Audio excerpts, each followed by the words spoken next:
Hello everyone. आज इस video में स्टार्ट करेंगे क्लास 10th साइंस का चैप्टर 5 जिसका नाम है पीरियोडिक क्लासिफिकेशन ऑफ एलिमेंट। ठीक है, तो जैसे आपने मॉडर्न पीरियोडिक टेबल देखा होगा, तो हम उसी चीज़ को इस चैप्टर के अंदर समझेंगे कि जो मॉडर्न पीरियोडिक टेबल हमारा बना जिसमें हमने एलिमेंट को क्लासीफाई कर रखा है वो किस तरीके से बना, क्या उससे पहले भी कोई टेबल बना था। ठीक है, तो हम यहाँ पे एकदम स्टार्टिंग से जानेंगे। देखिए, इस चैप्टर को हम एनसीईआरटी से पढ़ रहे हैं और एनसीईआरटी के अंदर जो एक लाइन होती है बहुत इंपॉर्टेंट होती है। ठीक है, तो लाइनों की जो अंदर की बात है उसको हम इस चैप्टर के अंदर जानने की कोशिश करेंगे। ठीक है, तो देखिए समझते हैं, चैप्टर को रीड करते हैं और एक्सप्लेन करते हुए हम आगे बढ़ेंगे। देखिए, सबसे पहले in class 9th we have learned matter around us is present in the form of element, compound and mixture।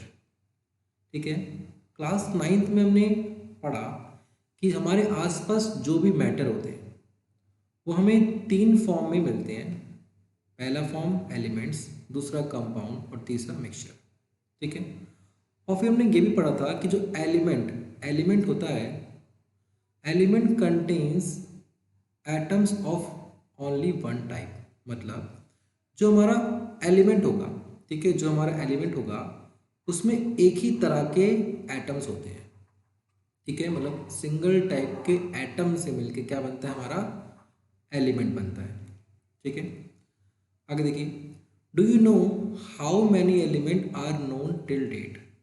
ठीक है, क्या आप जानते हैं आज तक जो अगर टोटल एलिमेंट की बात करें तो हम टोटल एलिमेंट मतलब कितने एलिमेंट्स के बारे में जानते हैं। देखिए कितने एलिमेंट जानते हैं। At present 118 element are known to us. तो आज तक हम 118 एलिमेंट के बारे में जानते हैं। All of these have different property, और ये वो 118 एलिमेंट हैं जिनकी प्रॉपर्टीज क्या होती हैं, अलग अलग।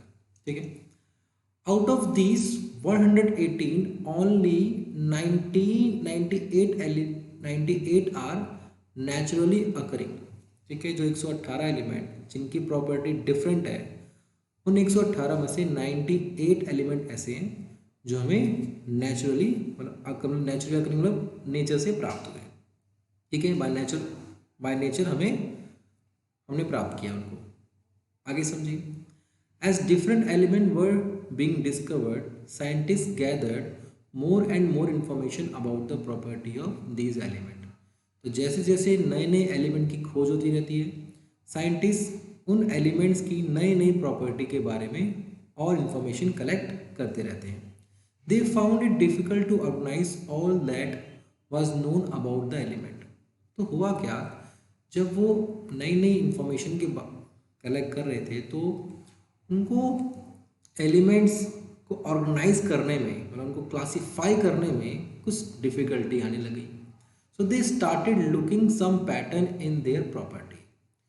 तो उन्होंने क्या देखा कि हमें क्या करना पड़ेगा, इन एलिमेंट को क्लासिफाई करना पड़ेगा, मतलब ठीक तरीके से ऑर्गेनाइज करना पड़ेगा। जैसे कि मान लीजिए आप लोग स्कूल जाते हैं और असेंबली में मॉर्निंग में जब असेंबली होती है तो उसमें आपकी अलग अलग रो होती है। ठीक है, आप अलग अलग रो में खड़े होते हैं, first class, second class, third class, ऐसे अलग अलग रो होती है। ठीक है, तो ये एक तरीके से क्या कर रखा है, क्लासीफाई कर रखा है, एक ऑर्गेनाइज कर रखा है स्टूडेंट्स को।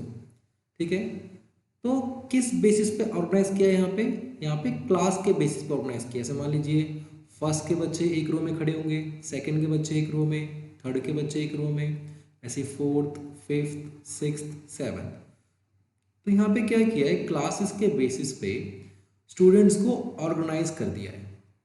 ठीक है, तो वही चीज़ अब हम यहाँ पे एलिमेंट्स के अंदर देखेंगे कि एलिमेंट्स के अंदर हम ऐसी कौन सी प्रॉपर्टी देखें और किस प्रॉपर्टी के बेसिस पे हम एलिमेंट्स को क्लासिफाई करें। तो देखिए, तो they started looking for some pattern in their properties on the basis of which they could study such as large number of element with ease। तो साइंटिस्ट ने क्या किया, उन सभी एलिमेंट्स के अंदर एक प्रॉपर्टी को मतलब देखना स्टार्ट कर दिया कि किस किस एलिमेंट के अंदर सेम प्रॉपर्टी है, ठीक है, ताकि वो इतने सारे एलिमेंट्स को आसानी से समझ सकें। ठीक है, जब हम चीज़ों को अच्छे से ऑर्गेनाइज कर देंगे तो फिर उनके बारे में स्टडी करना थोड़ा सा हमारे लिए आसान हो जाता है।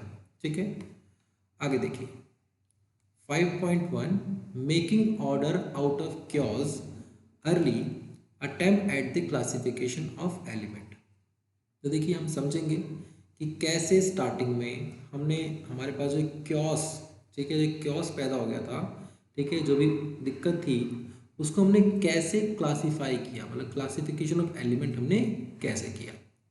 देखिए we have been learning how various things और living being can be classified on the basis of their property.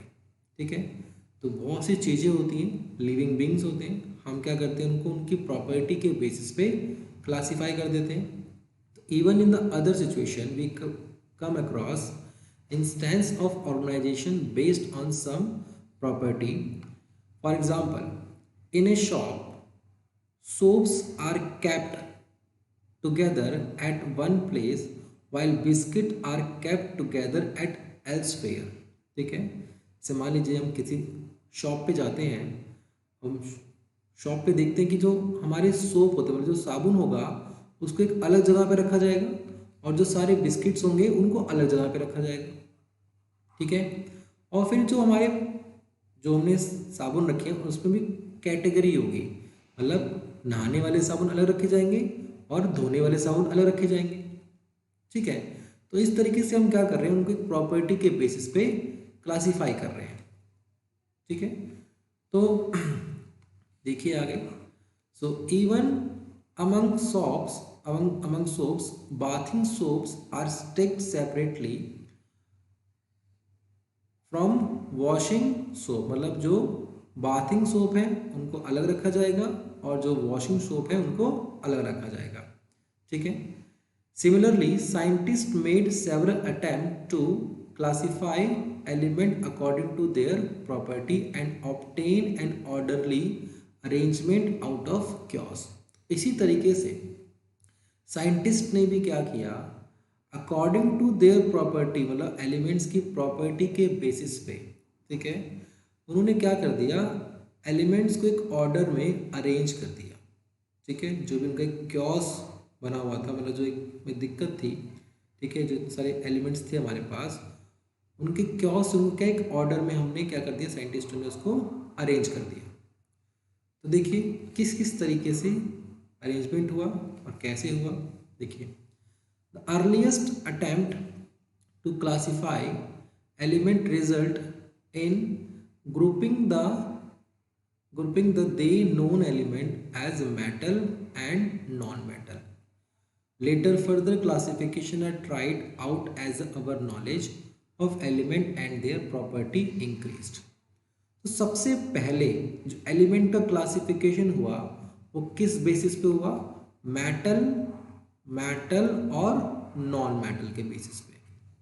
ठीक है, तो सबसे पहले एलिमेंट्स का क्लासिफिकेशन किया गया मेटल और नॉन मेटल के बेसिस पे, और उसके बाद जो क्लासिफिकेशन स्टार्ट किया गया वो बाकी की और जो प्रॉपर्टी होती है एलिमेंट्स के अंदर उन प्रॉपर्टी के बेसिस पे भी बाद में क्लासिफिकेशन किया गया।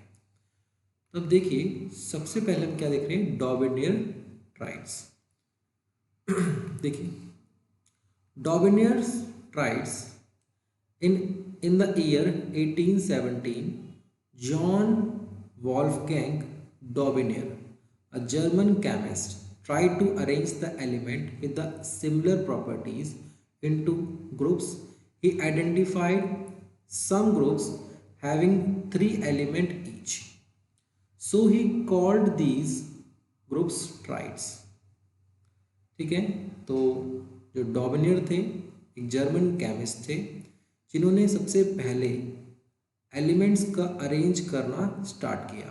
ठीक है, और उन्होंने क्या किया, ही आइडेंटिफाइड, देखिए लिखा है identify some groups having 3 element each.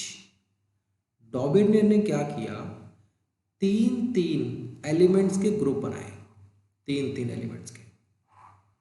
ठीक है, डॉबिनियर ने एलिमेंट्स को इस तरीके से अरेंज किया, उसने क्या किया, तीन तीन एलिमेंट्स के ग्रुप बनाए।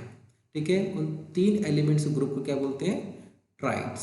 ठीक है, तो क्या जो तीन एलिमेंट्स का ग्रुप है क्या बोलते हैं इसको, ट्राइड्स। तो इसको क्या कहा जाता है, इसको डॉबिनियर ट्राइड्स। ठीक है, हिंदी में इसको बोलते हैं डॉबिनियर त्रिक। ठीक है, आगे समझिए।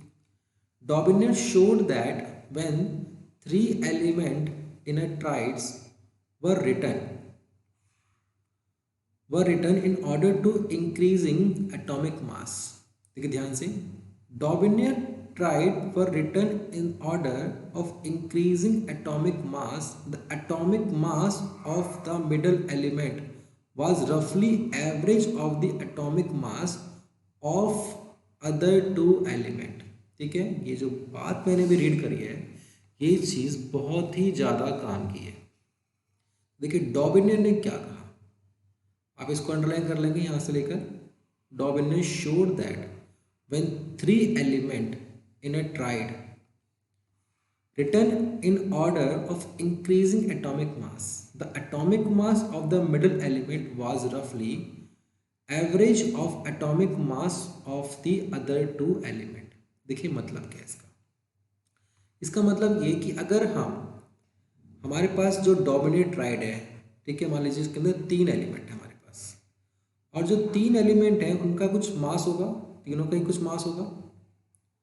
तो अगर हम इन तीन एलिमेंट को इंक्रीजिंग एटॉमिक मास लिखा गया, देखिए ऑर्डर ऑफ इंक्रीजिंग एटॉमिक मास में अगर उन तीनों एलिमेंट को अरेंज करें, ठीक है, तो जो मिडल एलिमेंट है उसका एटॉमिक मास बाकी के जो दोनों एटॉमिक मास, बाकी दोनों एलिमेंट हैं उनके एवरेज एटॉमिक मास के क्या होगा, इक्वल। ठीक है, एक एग्जांपल देखिए ध्यान से। देखिए हमारे पास तीन एलिमेंट हैं, लिथियम, सोडियम Na और पोटेशियम K। ठीक, जो लिथियम है इसका एटॉमिक मास कितना है, 6.9, और सोडियम का एटॉमिक मास है 23.0, पोटेशियम का एटॉमिक मास है 39.0। तो इन तीनों को हमने क्या किया, इंक्रीजिंग एटॉमिक मास के ऑर्डर में अरेंज कर दिया। ठीक है, अब देखिए ये जो मिडल एलिमेंट है हमारा सोडियम, इसका एटॉमिक मास कितना है, 23। ठीक है, ये किसके इक्वल है, जो ये बाकी के जो दोनों एलिमेंट है इनके एवरेज एटॉमिक मास के। देखिए एवरेज एटॉमिक मास कैसे निकलेगा, हम क्या करेंगे, दोनों के एलिमेंट को, दोनों जो एलिमेंट हैं इनके मास को ऐड कर देंगे। ठीक है, और 2 से कर देंगे डिवाइड। ठीक, तो क्या आएगा, देखिए ध्यान से, ये हमारा आएगा 0.9695 और 1, ये 45.9 अपॉन 2। देखिए ये 23, अगर हम 45.9 को अप्रॉक्सीमेटली हम 46 लिख लेते हैं, 46/2, तो हम देख सकते हैं कि जो मिडल एलिमेंट है उसका एटॉमिक मास किसके इक्वल आ रहा है, average atomic mass of other two element. तो देखिए इसको हम काटेंगे तो क्या आ रहा है, 23। ठीक है, तो यहाँ लिखा हुआ है कि the atomic mass of the middle element, देखिए ध्यान से, middle element was roughly the average atomic mass of the other two element। मतलब जो हमारे पास, जब हम डॉबिनियर ट्राइड्स लेंगे उनको इंक्रीजिंग एटॉमिक मास में उनको अरेंज कर देंगे इस ऑर्डर में, तो जो मिडल एलिमेंट है उसका एटॉमिक मास बाकी के जो दो एलिमेंट हैं उनके एवरेज एटॉमिक मास के क्या होगा, इक्वल। ठीक है, तो ये हमारे सामने आ गया। आगे देखिए, given below table 5.1 are some groups of 3 element, these element are arrange downward in order of increasing atomic mass। Can you find out which of these groups form Dobereiner triads.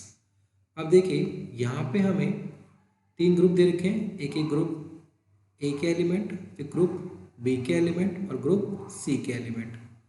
तो हमसे पूछा गया है कि जो ए बी सी तीन group है elements के, इन ग्रुप में से कौन सा ग्रुप डोमिनेट राइट्स के ग्रुप में आएगा। तो हमें क्या करना है, पहले तो इनको इंक्रीजिंग एटॉमिक मास में अरेंज कर देना है, फिर फर्स्ट और लास्ट वाला जो एलिमेंट है उसके एटॉमिक मास को ऐड करना है और 2 से डिवाइड करना है। ठीक है, तो वो क्या निकल जाएगा, एवरेज एटॉमिक मास। ठीक है, इसे मान लीजिए एन पी और ए एस।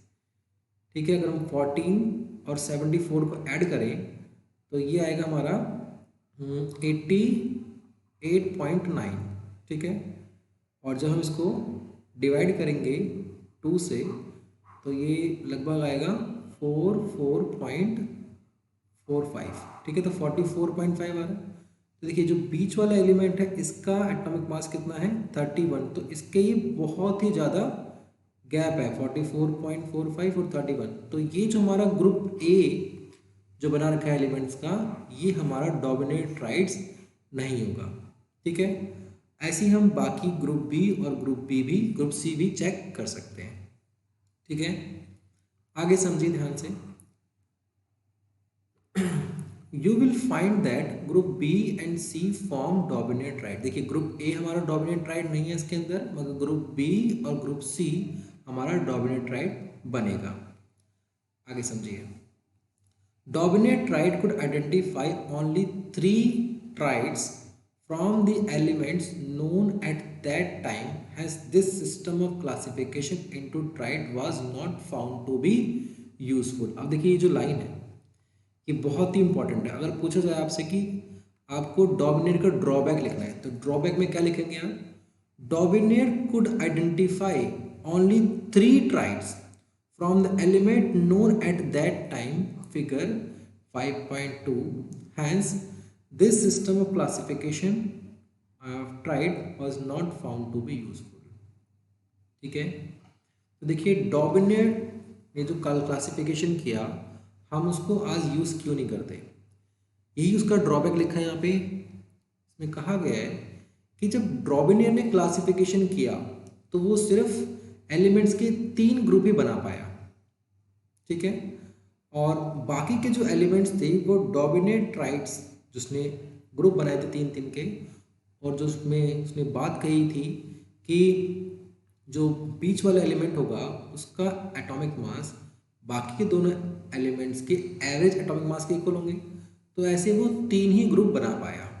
ठीक है, तो आगे के जो एलिमेंट्स थे वो उस ग्रुप में नहीं बन पाए, इसलिए जिसका क्लासिफिकेशन था वो फॉलो आज नहीं किया जाता। तो यही इसका मेन लिमिटेशन है। ठीक है, तो इसमें लिखा गया classification into triads was not found to be useful. तो जो उसने 3 ग्रुप बनाए थे, मतलब जो 3 डोमिनेट ट्राइड्स बनाए थे वो हमारे ये हैं। देखिए टेबल है हमारा ये 5.2, इसको आपको ध्यान से देख लेना है। ठीक है, तो इसमें पहला ग्रुप है हमारा लिथियम, सोडियम, पोटेशियम, तो ऐसे ही आपको देख लेना है CaSrBa, और तीसरा है Clbr और I। तो ये हमारे 3 ग्रुप बने थे, इसको बोलते हैं डोमिनेट ट्राइड्स। आगे देखिए अब हुआ क्या, डोमिनेट्स ट्राइड्स के जो क्लासिफिकेशन थे वो तो फेल हो गया। ठीक है, अब एक नए केमिस्ट आए जिनका नाम था न्यूलैंड्स। इसको देखते हैं 5.1.2 Newlands law of octets. The attempt of Daubigny's encouraged the other chemists to correlate the property of elements with their atomic mass.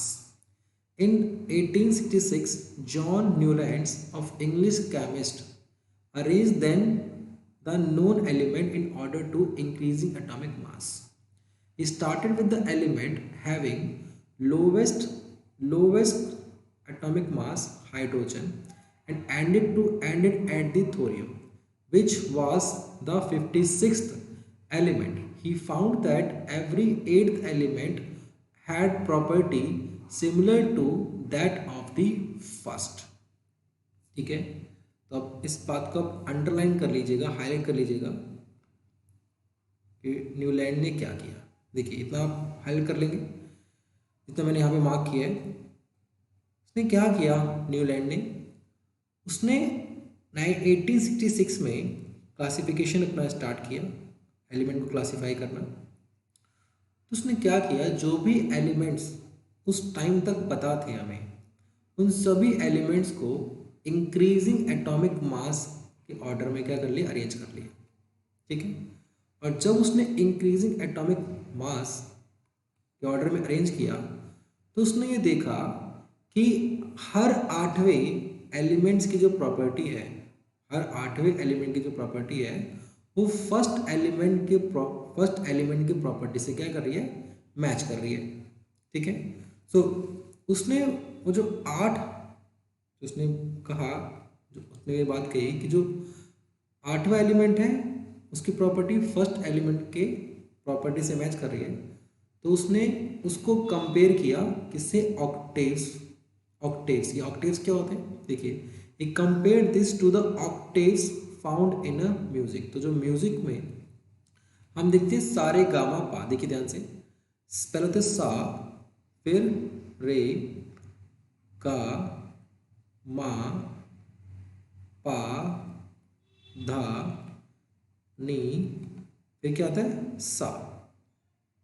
ध्यान से देखें तो ये हमारा फर्स्ट एलिमेंट है, ये second, third, fourth, fifth, sixth, seventh, और ये देखिए फिर एट्थ। जो ये एट्थ आ रहा है और जो फर्स्ट है, इन दोनों दोनों क्या आ रहे हैं, सेम आ रहे हैं। फिर जो नाइन्थ होगा वो क्या, एक तरीके से देखिए सा के बाद फिर रे आएगा। अगर हम रे को फर्स्ट माने तो 8वां क्या आ रहा है, फिर से रे आ रहा है। ठीक है, तो इसी तरीके से जो उसने इंक्रीजिंग एटॉमिक मास के ऑर्डर में अरेंज किया तो उसने ये देखा कि जो 8वां एलिमेंट है, ठीक है, देखिए कहा गया he found every eighth element had the property similar to that of first। ठीक है, मतलब हर 8वें एलिमेंट्स की जो प्रॉपर्टी है वो फर्स्ट एलिमेंट के प्रॉपर्टी के क्या है, एकदम सिमिलर। तो उसने इस चीज को ऑक्टेव्स, जो म्यूजिक में ऑक्टेव्स जानते हैं, सारे गामा पाधा निसा, उससे इसको कंपेयर किया और उसने इसको क्या बोला, लॉ ऑफ ऑक्टेव्स। तो इसने जो अरेंजमेंट किया उसको क्या कहा गया, लॉ ऑफ ऑक्टेव्स। और ये किस नाम से जाना जाता है, ये जाना जाता है, it is known as Newlands law of octaves. ठीक है, तो ये था हमारा न्यूलैंड का क्लासिफिकेशन। अब आगे देखिए, in Newlands octaves the property of lithium and sodium were found to be same. Sodium is the 8th element after the lithium. ठीक है, जो न्यूलैंड ने क्लासिफिकेशन किया उसने देखा कि जो लिथियम है और जो सोडियम है उन दोनों की प्रॉपर्टी क्या है, सिमिलर। जब दोनों की प्रॉपर्टी सिमिलर है, उसने फिर ये देखा कि जो सोडियम है, ठीक है, sodium is the 8th element after the lithium. मतलब लिथियम अगर फर्स्ट एलिमेंट हम काउंट करें तो 8वें नंबर पे क्या आ रहा है, सोडियम। ठीक है, इसको हम बोलते हैं Na। दोनों की प्रॉपर्टी क्या, सेम। ठीक है, इसी तरीके से बेरिलियम और मैग्नीशियम, इनके अंदर भी सेम प्रॉपर्टी है। और बेरिलियम, ठीक है, बेरिलियम और मैग्नीशियम क्या है, अगर बेरिलियम फर्स्ट है तो मैग्नीशियम क्या है, 8th एलिमेंट। ठीक है, आगे देखिए, a part of original forms of Newlands octaves given in the table 5.3। तो देखिए ये क्या कहते हैं, जो न्यूलैंड ऑक्टेव्स था उसका क्लासिफिकेशन का टेबल दे रखा है यहाँ पे। देखिए, नोट ऑफ म्यूजिक सा रे गा मा पा धा नी। ठीक है, उसके बाद फिर सा आ जाएगा। तो इस तरीके से उसने क्या किया, अपना क्लासिफिकेशन किया एलिमेंट्स का। आगे देखिए, it was found that law of octaves was applicable only up to calcium. देखिए, जो हम अब रीड कर रहे हैं ये क्या, एक तरह की लिमिटेशन है, या ड्रॉबैक्स कह सकते हैं या लिमिटेशन कह सकते हैं। अब अपनी बुक के अंदर इसको लिख लेंगे कि ये हमारे जो 3 पॉइंट दे रखे हैं ये लिमिटेशन है न्यूलैंड्स लॉ ऑफ ऑक्टेव्स की। तो बारी बारी से तीनों को समझते हैं हम।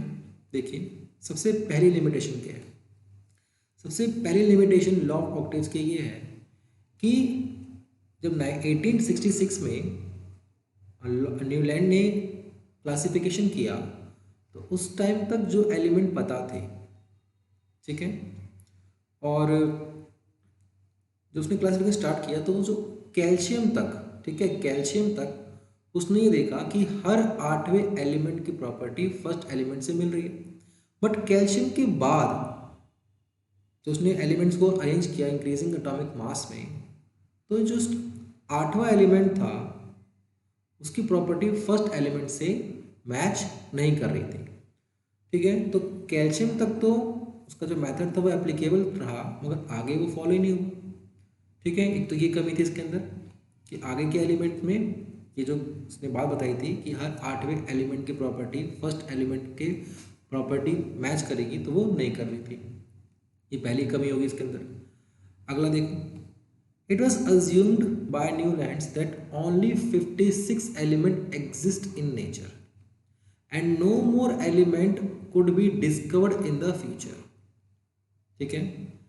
ऐसा न्यूलैंड अज्यूम कर लिया था कि 56 एलिमेंट ही इस नेचर में एग्जिस्ट करते हैं और फ्यूचर में कोई नया एलिमेंट डिस्कवर नहीं होगा, ठीक है। तो ये बात भी गलत थी उसकी। बट लेटर देखिए हुआ क्या, later on several new element were discover, बाद में बहुत सारे नए एलिमेंट की खोज हो गई, तो whose property did not fit into law of octaves.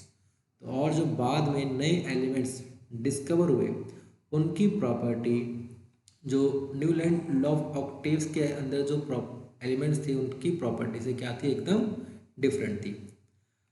तो ये इसका दूसरा लिमिटेशन हो गया, ठीक है। आगे देखिए थर्ड लिमिटेशन क्या है, in order to fit element into this table Newlands adjust 2 element in the same slot but also put unlike elements under the same node. Can you find example of these from table 5.3?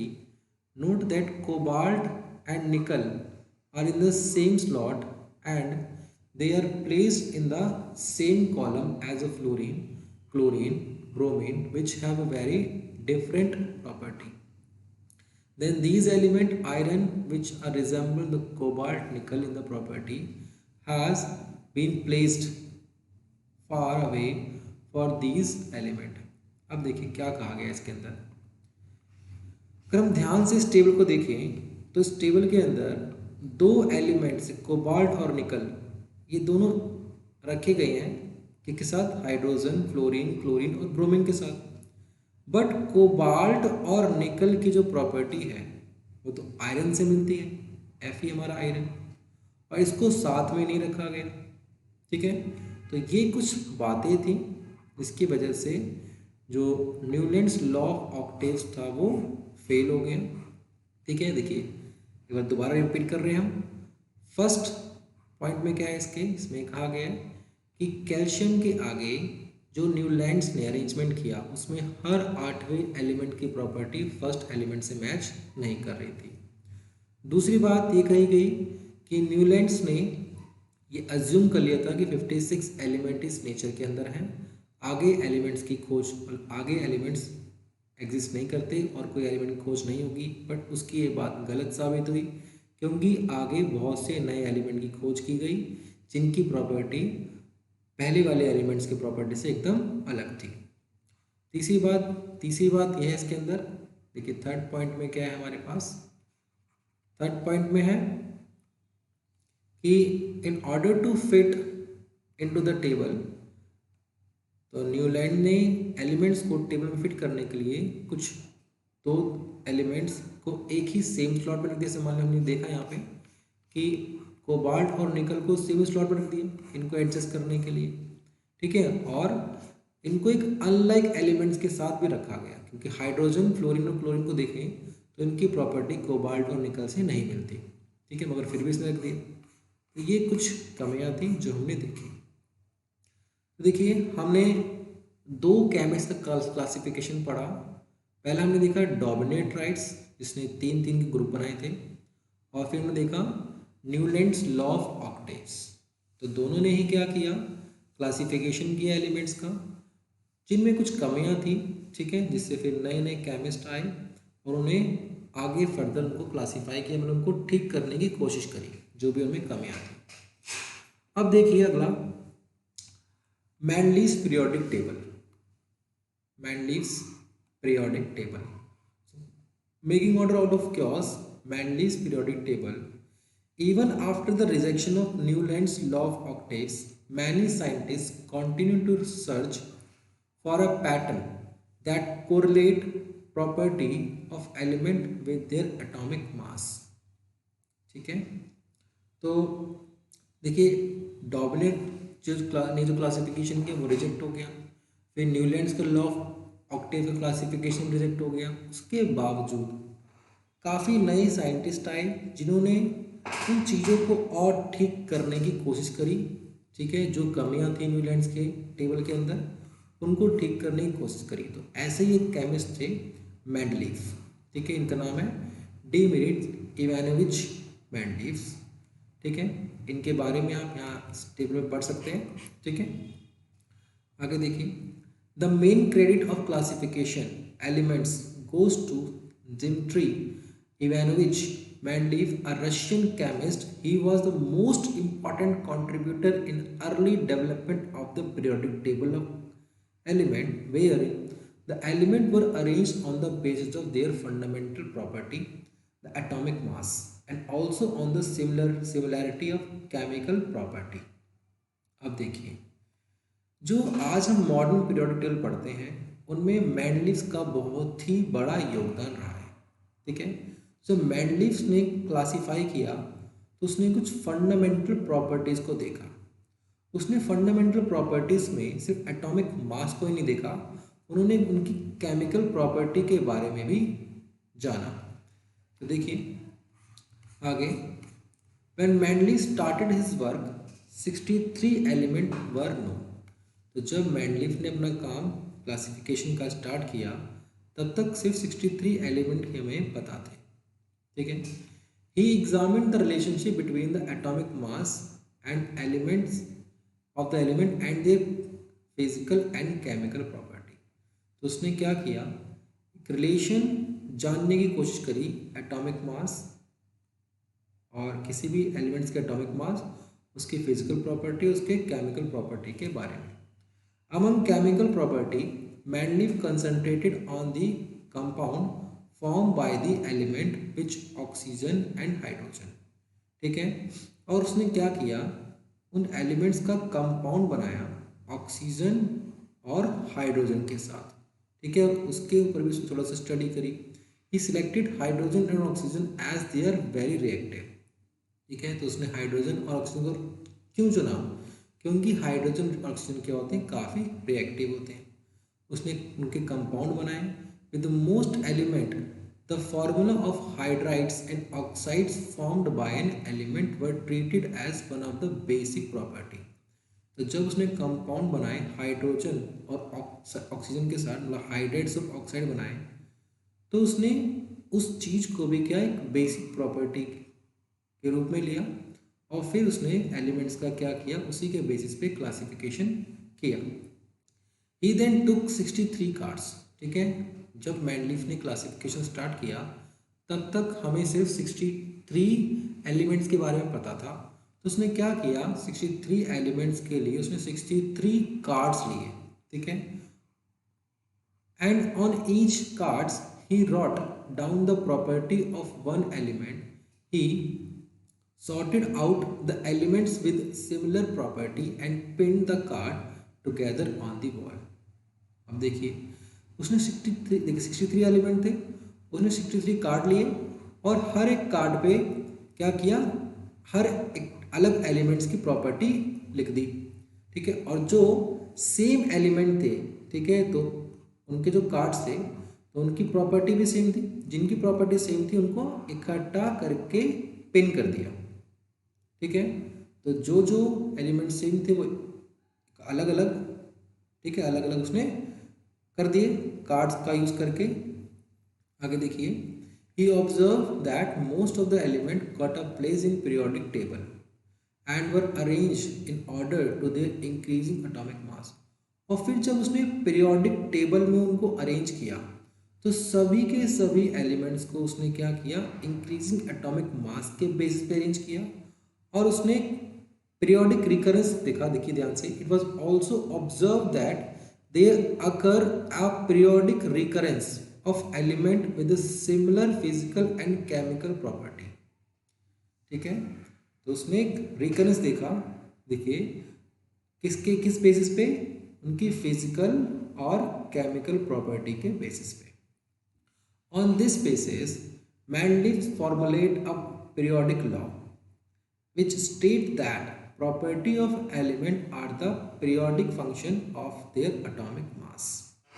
देखिए मतलब क्या है इसका, तो Mendeleev ने बताया कि हम एलिमेंट्स को क्या कर रहे हैं, एक प्रॉपर्टी के बेसिस पे अरेंज किए, और जो प्रॉपर्टी फंक्शनल प्रॉपर्टी क्या है उसकी, एटॉमिक मास। तो Mendeleev's periodic table contain vertical columns called groups and horizontal rows called periods. तो जो मैंडलिफ ने क्लासिफिकेशन किया, उसने एक टेबल जो बनाया क्लासिफिकेशन का, तो उसमें जो हमारे ये वर्टिकल कॉलम्स हैं ऐसे, ठीक है, जो वर्टिकल कॉलम्स हैं इनको उसने नाम दिया ग्रुप्स, और जो ये हॉरिजॉन्टल रोज हैं ऐसे, जो हॉरिजॉन्टल रोज है हमारी, इनको उसने नाम रखा पीरियड्स। ठीक है, तो वर्टिकल कॉलम्स को क्या कहा गया, ग्रुप्स, और हॉरिजॉन्टल रोज को कहा गया पीरियड्स। तो अगर हम मैंडलिव्स का पीरियोडिक टेबल देखें तो हम कह सकते हैं कि इसके अंदर अगर हम ग्रुप की बात करें तो इसके अंदर ग्रुप कितने हैं, 8। और अगर हम इसके पीरियड की बात करें, ठीक है, अगर हम पीरियड की बात करें तो देखिए पीरियड कितने हैं, पीरियड है इसके अंदर 6। ठीक है, तो पीरियड है 6 और ग्रुप है 8। ये आपको ध्यान रखनी है, ये मैंडलिफ के पीरियोडिक टेबल में मैंडलिफ ने 8 ग्रुप और 6 पीरियड्स बनाए थे। आगे देखिए अचीवमेंट ऑफ मैंडलिव्स पीरियोडिक टेबल। जो मैंडलिफ ने अपना पीरियोडिक टेबल बनाया उसकी क्या क्या अचीवमेंट है। While developing the periodic table, there were a few instances where Mendeleev had to place an element with a slightly greater atomic mass before an element with a slightly lower atomic mass. The sequence was inverted so that element of similar property could be grouped together। देखिए ये बात बहुत important है, ध्यान समझिएगा। उसने क्या किया, मैंडलिफ ने करा क्या, मैंडलिफ ने कुछ ऐसे एलिमेंट लिए जिनका एटॉमिक मास जो थोड़ा सा ज़्यादा था, उनको कम एटॉमिक मास वाले एलिमेंट से पहले रख दिया। ठीक है, क्यों रखा, ताकि जो ग्रुप है या फिर जो हम पीरियड्स बोल सकते हैं उसके अंदर सेम प्रॉपर्टी वाले, सो दैट देखा गया, so that element with similar property could be group together. ठीक है, देखिए कैसे, अगर हम ध्यान से इसके टेबल को देखें तो यहाँ देखिए ध्यान से, ये देखिए एक एमओ है, ये एमओ, ये एमओ, ठीक है, और ये क्या है, टी। अगर हम यहाँ पे नजर थोड़ा सा देखें ध्यान से तो ये कितना है, ये देखिए 126.9 यहाँ और यहाँ पे कितने हैं 127.6। तो जो ज़्यादा है वो पहले रख दिया और जो कम है वो बाद में रख दिया, ताकि ये एलिमेंट सेम प्रॉपर्टी वाले एलिमेंट से मैच करे और ये एलिमेंट सेम प्रॉपर्टी वाले एलिमेंट से मैच करे, जो जिन एलिमेंट के अंदर सेम प्रॉपर्टी है वो इकट्ठा आ जाए। ठीक है, आगे समझिए, एटॉमिक मास यहाँ पे जैसे दिखा है, कोबाल्ट का एटॉमिक मास कितना है 58.9 और निकल का एटॉमिक मास कितना है 58.7। हम टेबल को देखें तो हमारा कोबाल्ट और निकल देखिए ये रहा, ध्यान से, कोबाल्ट का एटॉमिक मास है 58.93 और निकल का एटॉमिक मास है 58.71। कोबाल्ट का एटॉमिक मास ज़्यादा है और निकल का एटॉमिक मास कम है। देखिए जो ज़्यादा है वो बाद में आना चाहिए, जो कम है वो पहले आना चाहिए, मगर कोबाल्ट पहले रखा गया और निकल बाद में रखा गया। अब इसके रखने का कारण क्या है, कारण ये है कि जो सेम तरह के एलिमेंट है, मतलब जिनकी प्रॉपर्टी सेम है, वो सेम ग्रुप में आ सके। तो ये इसकी एक अचीवमेंट थी मैंडलीफ पीरियोडिक टेबल की। अगला देखिए, further Mendeleev left some gap in this in his periodic table. Instead of looking upon these gaps as defect, Manlif boldly predicted the existence of some element that had not been discovered that at that time. Manlif named them as a prefix a Sanskrit numerical eka 1 to the name of preceding element in the same group. For instance, scandium, gallium, and germanium, discovered later, have properties similar to eka boron, eka aluminum and eka silicon respectively. अब देखिए Mendeleev ने क्या किया, अपने periodic table में कुछ space छोड़ दिए। जैसे अगर हम न्यूलैंड्स की बात करें तो न्यूलैंड्स ने पहले से ही अज्यूम कर लिया था कि आगे एलिमेंट्स की खोज नहीं होगी, बट मैंडलीफ ने ऐसी गलती नहीं करी। उसने क्या किया, उसने ऐसा अज्यूम नहीं किया कि आगे नए एलिमेंट्स नहीं आएंगे, तो उसने क्या किया, नए एलिमेंट्स के लिए अपने पीरियोडिक टेबल में पहले से ही कुछ कहीं कहीं जगह उसने स्पेस जो है वो छोड़ दिया। ठीक है, और जो नए नए ठीक है नए एलिमेंट्स डिस्कवर किए गए, अगर उनकी प्रॉपर्टी किसी पहले जो एलिमेंट डिस्कवर हो रखे हैं उनकी प्रॉपर्टी से अगर मिल रखी है, मतलब सेम सिमिलर प्रॉपर्टी है, तो पहले वाले एलिमेंट्स के आगे उसने एक प्रेफिक्स यूज़ किया। वो प्रेफिक्स क्या था हमारा, एका, जिसको हम बोलते हैं, संस्कृत वर्ड है एका, हम क्या बोलते हैं, वन। तो ऐसे एग्जाम्पल देखें, एग्जाम्पल है स्कैंडियम, गैलीलियम, जर्मेनियम। ठीक है, जो बाद जिनकी खोज बाद में हुई, मगर जो उनकी प्रॉपर्टी है, ठीक है, उनकी जो प्रॉपर्टी है वो प्रॉपर्टी किस से मिलती है, इनकी बोरोन से, एल्युमिनियम से और सिलिकॉन से। तो बोरोन, एल्युमिनियम और सिलिकॉन के आगे क्या प्रीफिक्स यूज किया, एका। ठीक है, तो हमें कह सकते हैं कि वन सेकेंड, हम कह सकते हैं कि स्कैंडियम की प्रॉपर्टी बोरोन से मिलती है, गैलीलियम की एल्युमिनियम से और जर्मेनियम की सिलिकॉन से। ठीक है, आगे समझेगा ध्यान से। Respectively, the property of eka aluminum preceded by the Mendeleevs and those of the element gallium which was discovered later. ठीक है, तो जो एलिमेंट्स पहले डिस्कवर हो गए थे और उन्हीं के जैसे जो दूसरे एलिमेंट्स डिस्कवर हो रहे थे जिनकी प्रॉपर्टी पहले वालों के जैसी थी, तो पहले वाले एलिमेंट्स के हमने पहले वाले एलिमेंट्स में क्या एक प्रेफिक्स यूज़ किया जिनको हम क्या बोलते हैं, एका। ठीक है, वो प्रेफिक्स है एका, ये संस्कृत वर्ड है, इसका मतलब होता है वन। ठीक है, आगे समझिए। Mendeleev and those of the element gallium was discovered later and replaced eka aluminum are listed as follow table 5.5। ठीक है, तो एल्युमिनियम के आगे हमने क्या यूज़ करा, एका, क्योंकि इसकी जो प्रॉपर्टी है वो गैलीलियम से मिलती है। आगे समझिए। This provided convincing evidence for both the correctness and usefulness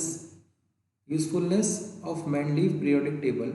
Further, it was an extraordinary success of Mendeleev's prediction that lead chemists not only to accept his periodic table but also recognize him। ठीक है, तो ये बहुत ही अच्छा classification था Mendeleev periodic table as the originator of the concept of which it was based. Noble gas like helium, neon, argon have been mentioned in many a context before this. These gases were discovered very late because of they were very inert and present in extremely low concentration in our atmosphere.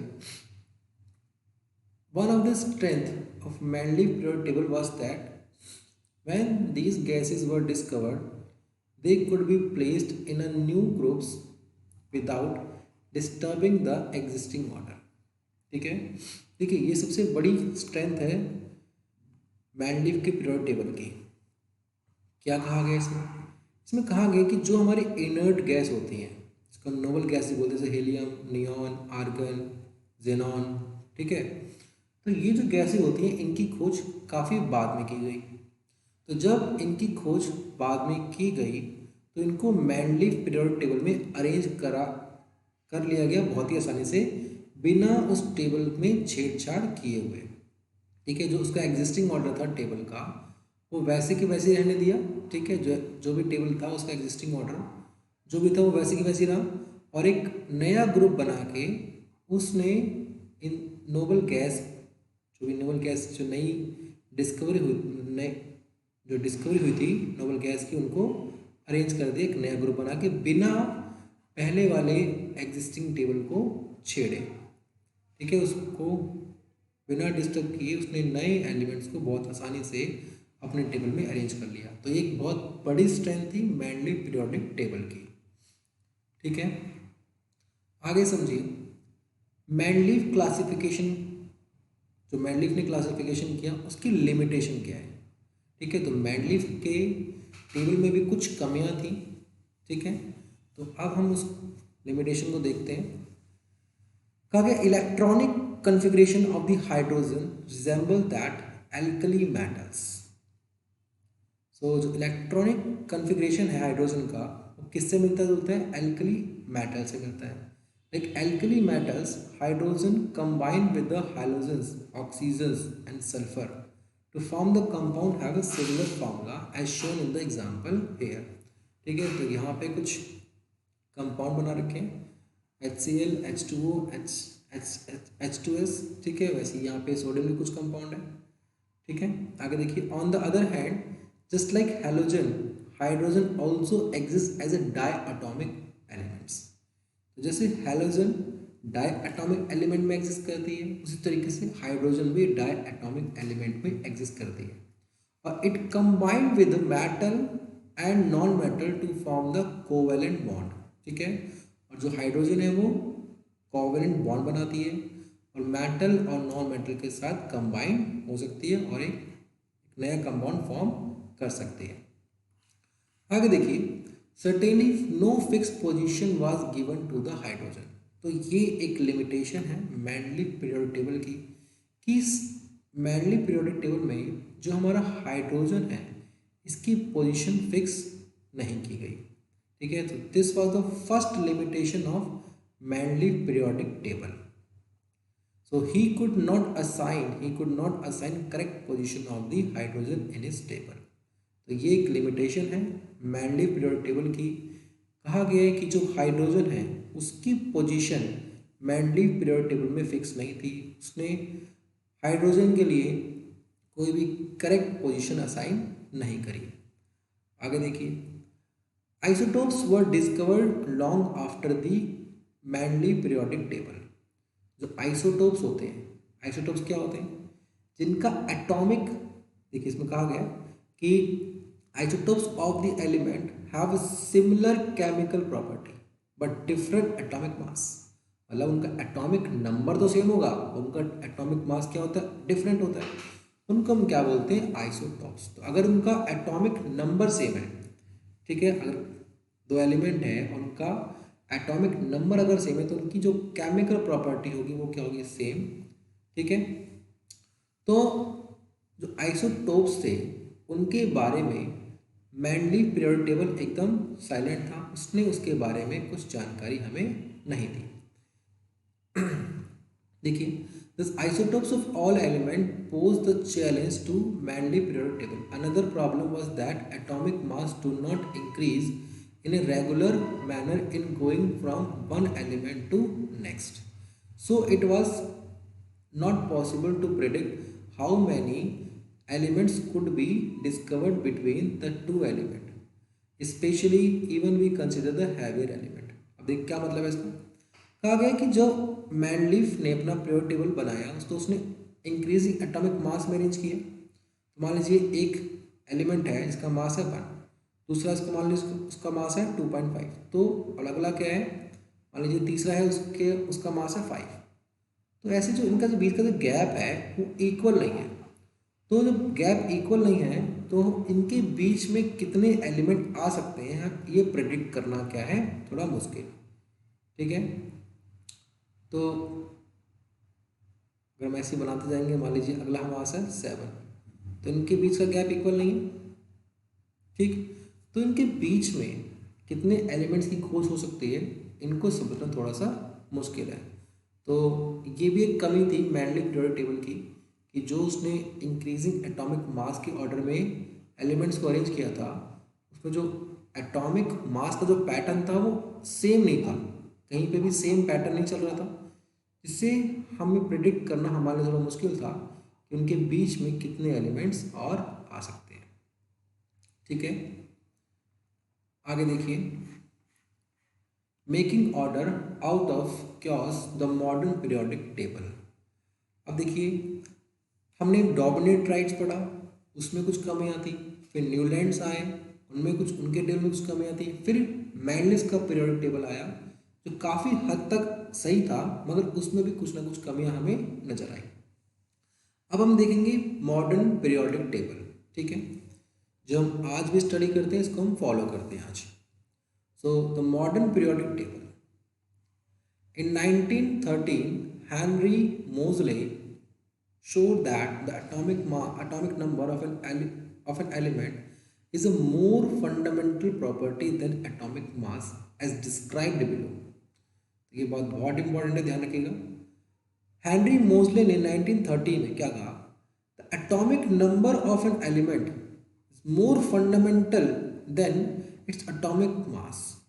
ने कहा गया कि जो fundamental property है elements की, वो atomic mass नहीं है, ज़्यादा फंडामेंटल प्रॉपर्टी क्या है किसी एलिमेंट की, एटॉमिक नंबर, ठीक है। तो एटॉमिक नंबर जो है वो ज़्यादा फंडामेंटल प्रॉपर्टी है किसी एलिमेंट की as compare to atomic mass. So according to Mendeleev law was modified, the atomic number was adopted as a basic modern periodic table, and modern periodic law can be stated as follow, ठीक है। तो फिर जो Mendeleev का periodic table था उसको थोड़ा modify किया गया और सभी एलिमेंट को एटॉमिक नंबर के बेसिस पे अरेंज किया गया, ठीक है। अब देखिए, क्योंकि हेनरी मोजले ने कहा कि जो फंडामेंटल प्रॉपर्टी है वो ज़्यादा फंडामेंटल प्रॉपर्टी कौन सी है, एटॉमिक नंबर, ठीक है। एटॉमिक मास फंडामेंटल प्रॉपर्टी नहीं है। अब देखिए आगे, property of element are a periodic function of their atomic number. Let us recall that atomic number gave us the number of proton in the nucleus of an atom, and this number increasing by 1 in going from one element to the next. उसने क्या किया, सभी elements को atomic number के basis पे arrange कर दिया, ठीक है। और क्या कहा गया, atomic number give us the number of proton in the nucleus of an atom, and this number increase 1 in going from one element to next। कहा कि जो एटॉमिक नंबर है इससे हमें क्या पता लगता है, इससे हमें पता लगता है कि एलिमेंट्स के अंदर कितने प्रोटॉन हैं, ठीक है, उसके न्यूक्लियस के अंदर, और हर जो अगला एलिमेंट है, जो नेक्स्ट एलिमेंट है, उसमें क्या होता है, हर सिर्फ एक ही जो प्रोटॉन है वो इंक्रीज हो रहा है, ठीक है। तो इसमें क्या होगा, पैटर्न फॉलो हो जाता है, ठीक है, जिससे हम आराम से प्रेडिक्ट कर सकते हैं कि किसी दो एलिमेंट के बीच में कितने एलिमेंट आ सकते हैं। तो element when arranged in the increasing atomic mass will lead to the classification known as modern periodic table। तो जब हमने सभी एलिमेंट्स को अरेंज किया किसमें, इंक्रीजिंग एटॉमिक नंबर में, ठीक है, तो हमें क्या मिला, तो हमें क्या प्राप्त हुआ, एक मॉडर्न पीरियोडिक टेबल, ठीक है, जिसको हम आज फॉलो करते हैं। तो मैंडलीव पीरियोडिक टेबल में हमने एलिमेंट्स को एटॉमिक मास के ऑर्डर में अरेंज, इंक्रीजिंग एटॉमिक मास के ऑर्डर में अरेंज किया था, और मॉडर्न पीरियोडिक टेबल में हमने क्या किया, इंक्रीजिंग एटॉमिक नंबर के बेसिस पे एलिमेंट्स को अरेंज किया। तो table 5.6 prediction of the property of elements could be made with more precision when elements were arranged on the basis of increasing atomic mass। इसमें कहा गया कि टेबल 5.6 हमें ज़्यादा क्लियर और ज़्यादा अच्छी प्रॉपर्टी शो कर रहा है, ठीक है, क्योंकि हमने यहाँ पे क्या किया है, इंक्रीजिंग एटॉमिक नंबर के बेसिस पे हमने चीज़ों को अरेंज किया। अब देखिए यहाँ पे हमारा ये टेबल 5.6 है, ठीक है, जो हमें मॉडर्न पीरियोडिक टेबल दिखा रहा है। देखिए ध्यान से, आप लोगों की बुक में आपको ये बहुत अच्छे से दिख सकता है, आप लोग एनसीईआरटी की बुक में देखिएगा, ठीक है। तो ये पूरा हमारा क्या है, modern periodic table. Page number 86 है, आप लोग एक बार देखिएगा इसको, ठीक है। तो ये हमारा है मॉडर्न पीरियोडिक टेबल। आगे देखिए, as we see the modern periodic table take care of 3 limitation. तो जो लिमिटेशन थी मैनलिफ के पीरियोडिक टेबल में, ठीक है, उस लिमिटेशन को मॉडर्न पीरियोडिक टेबल ने देखिए कुछ हद तक दूर किया। पहली चीज, the anomalous position of hydrogen, जो हमारा हाइड्रोजन था उसकी पोजीशन मैनलिफ पीरियोडिक टेबल में क्या थी, फिक्स नहीं थी। जब हाइड्रोजन की पोजीशन फिक्स नहीं थी तो क्या हुआ, वहाँ पे प्रॉब्लम आ रही थी।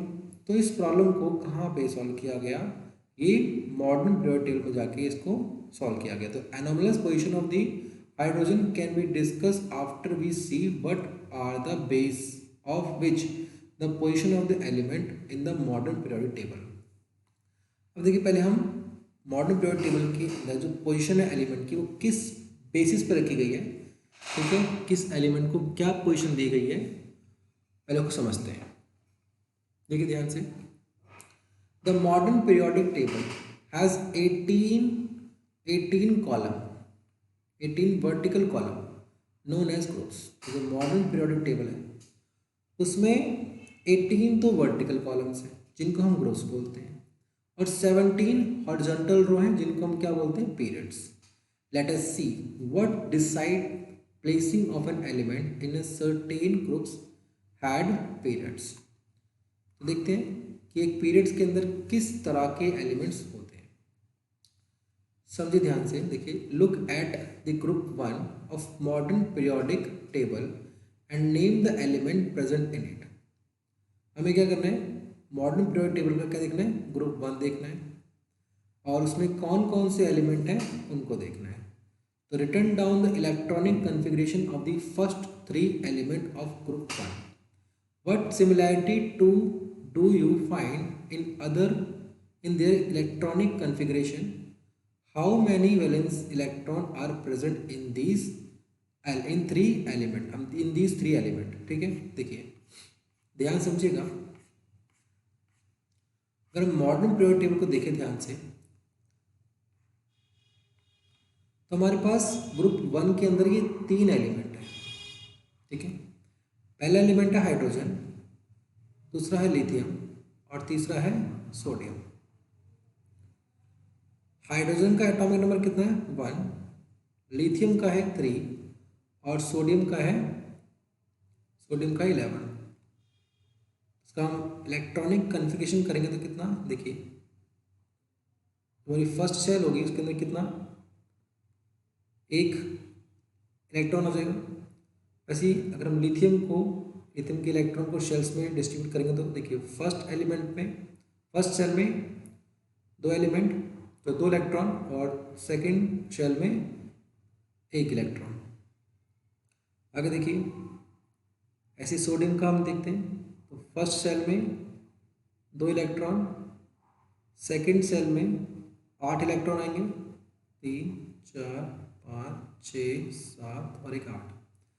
ऐसी जो थर्ड शेल हो गई उसमें क्या, 1 इलेक्ट्रॉन बचे तो 1 हो जाएगा। तो अगर हम देखें, एक का इलेक्ट्रॉनिक कन्फिगरेशन क्या हो गया, 1, इसका क्या हो गया 2 1, और सोडियम का हो गया हमारा 2 8 1।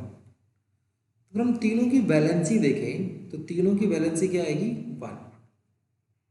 ऐसी ग्रुप 1 के अंदर जो बाकी के जो एलिमेंट्स है, पोटेशियम, ठीक है, फिर ये रुबिडियम, सीजियम, फ्रेंसियम, अगर इनकी भी अगर हम वैलेंसी निकालेंगे तो इनकी वैलेंसी क्या आएगी, 1 ही आएगी, ठीक है। तो हम ये कह सकते हैं कि ग्रुप 1 के अंदर जो ग्रुप 1 है हमारा, इसके अंदर सभी एलिमेंट की जो वैलेंसी है वो क्या है, सेम है, ठीक है।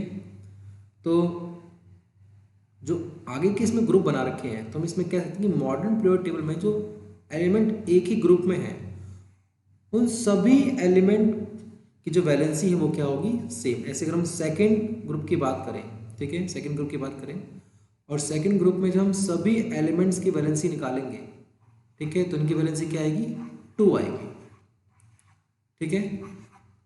तो हमें कह सकते हैं कि एक ही ग्रुप में जितने भी एलिमेंट हैं सभी की वैलेंसी क्या आ रही है, सेम। आगे देखिए, तो हमारी एक्टिविटी 5.4 क्लियर हो गई।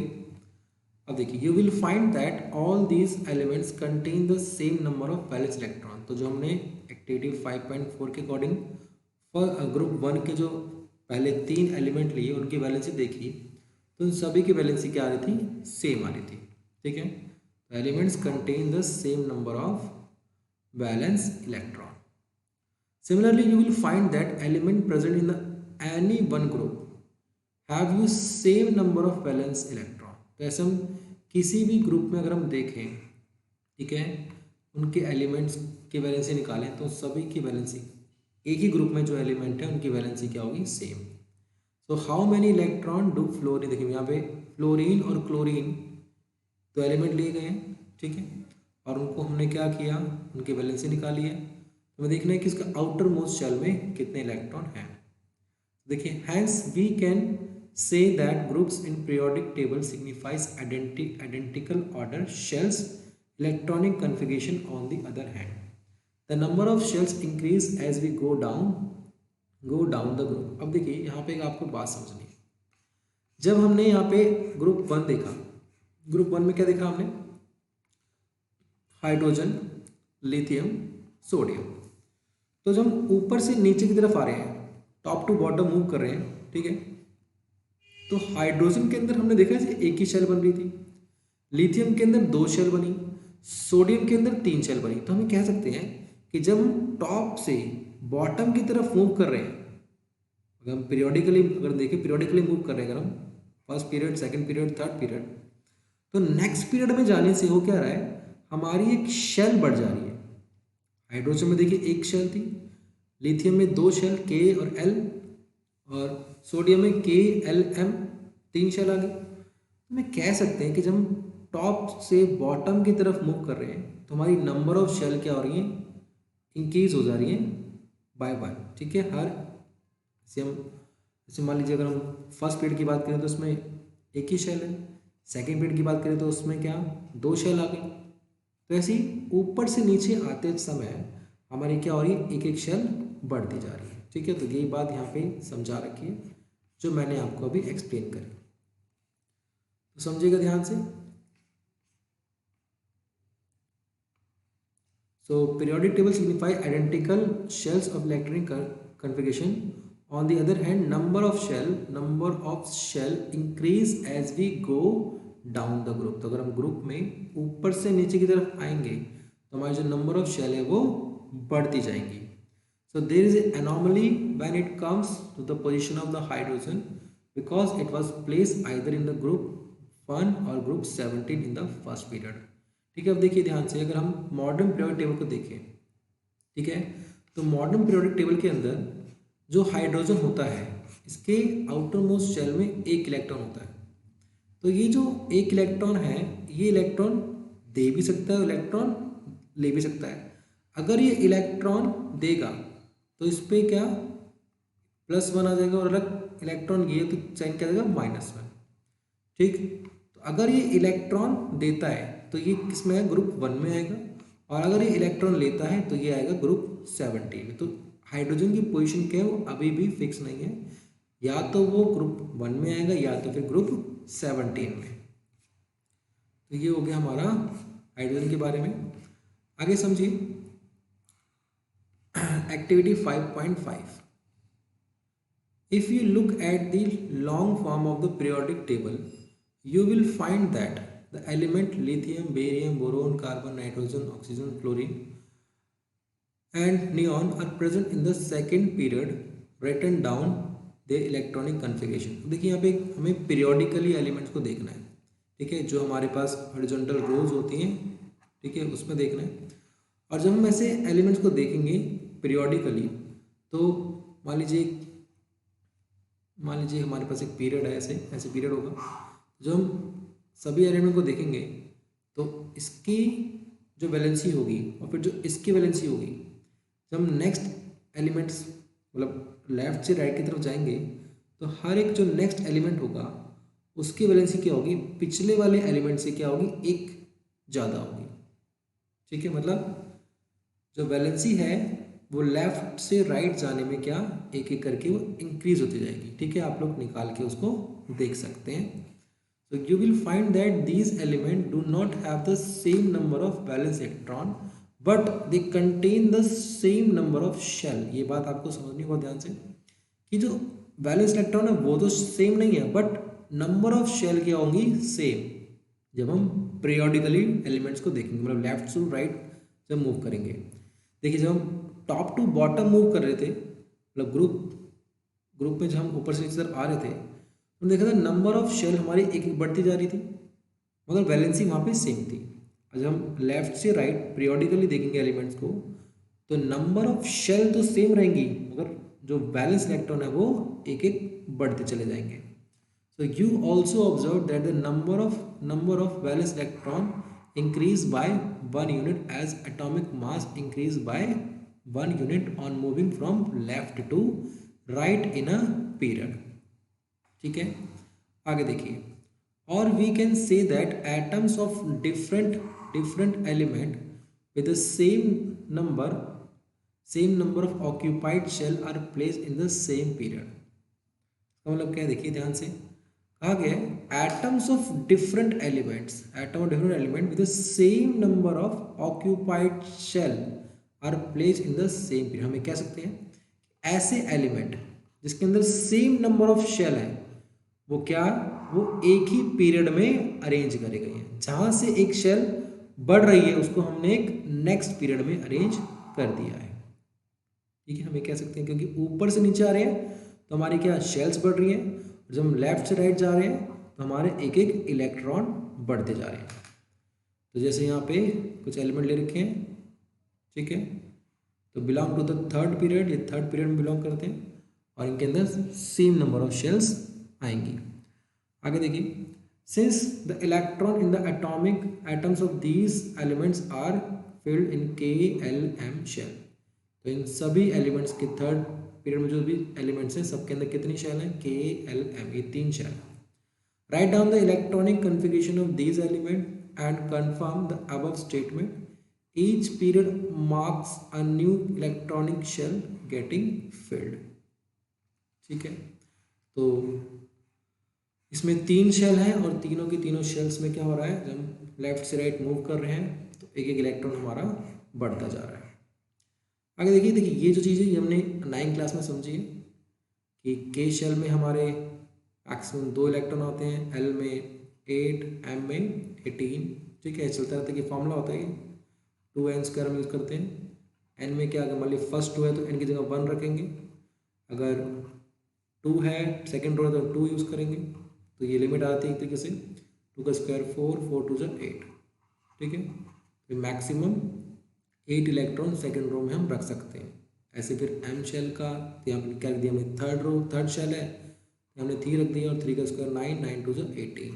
ऐसी जो फोर्थ शेल होगी उसमें रखेंगे 4 का स्क्वायर, उनको 2 से मल्टीप्लाई कर देंगे, 4 4 16, 16 तो 32।